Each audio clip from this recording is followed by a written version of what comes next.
Bonjour à tout le monde, mon nom est Fares Schmidt, comme Schmidt mais un peu plus musical. Alors ça fait 29 ans que je fais ce que je fais, je donne de la formation, du coaching exécutif. J'ai négocié durant 17 ans à l'international et là, depuis plusieurs années, j'aide mes clients, mes partenaires d'affaires à mieux négocier et à atteindre leurs objectifs de réussite en négociation. Mesdames et messieurs, il faut se préparer à la négociation. Et quand je dis la préparation est essentielle, la première chose à faire, quand je rencontre mon client, je fais un SWOT. Je veux savoir c'est quoi ses forces, quelles sont ses faiblesses, quelles sont les opportunités qui manquent et quelles sont les menaces si rien ne change. Alors si je ne connais pas mes forces et mes lacunes au niveau de la négociation, je suis en train d'improviser. C'est comme quelqu'un qui s'en va à la chasse et qui tire un coup de fusil dans la forêt en disant « j'espère qu'il y a un animal qui va passer devant ce coup de feu-là ».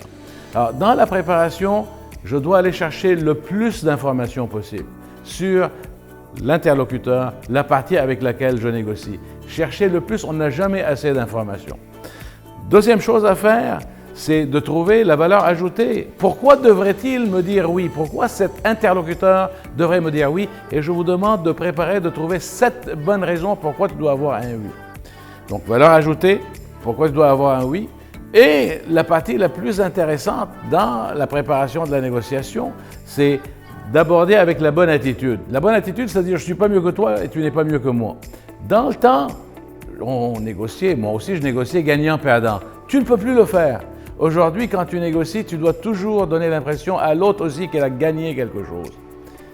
Une des erreurs les plus communes en négociation, c'est de croire que ce qui est important pour moi est important pour l'autre. Les gens se trompent et c'est des amateurs. Ah, mais ça, c'est ça ce qu'il veut. Tu n'as aucune idée de ce qu'il veut. Je vous donne un exemple. Hector est un ingénieur qui a patenté un moteur qui fonctionne à l'énergie solaire. Il l'a fait breveter, il a été faire une étude de marché par une firme extrêmement sérieuse. Donc, tous les chiffres correspondent. Il y a un marché énorme, il y a 10-15 millions de dollars à aller chercher en 7 ou 8 ans. Donc, il a le brevet, l'étude de marché est faite, mais il a besoin de financement. Ça vous arrive d'aller demander du financement, n'est-ce pas? Alors, il va rencontrer M. Joseph Grosbonnet, et là, il lui dit, voilà qui je suis, voilà ce que je fais, voilà l'étude de marché qui a fait ses preuves, hein, c'est prouvé. Si vous investissez 1 million de dollars avec moi, je suis prêt à vous donner 49% des bénéfices. Quelles sont ses chances d'avoir un oui? Mais ça dépend. Si son argent est bien placé, il va dire non, ça ne m'intéresse pas pantoute. Donc, je serai un amateur. Mais il doit poser des bonnes questions pour savoir qu'est-ce qui le fait vibrer. Sa fibre, elle est quoi? Alors peut-être qu'il est intéressé par l'écologie. Donc ce n'est pas seulement rentable, mais c'est écologique.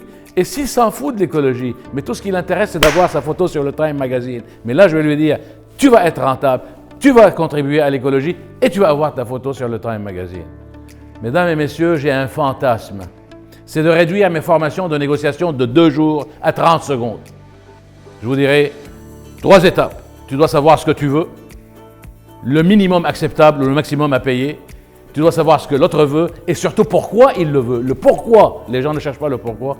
Et ensuite, trouver un dénominateur commun. Fin de la négociation. Vous pouvez rentrer chez vous. Vous avez réussi. La négociation, mesdames et messieurs, c'est de la pratique. C'est un art. Et si vous ne le pratiquez pas assez, si vous improvisez, malheureusement, vous ne mettez pas toutes les chances de votre côté. Alors, je vais arrêter cette introduction.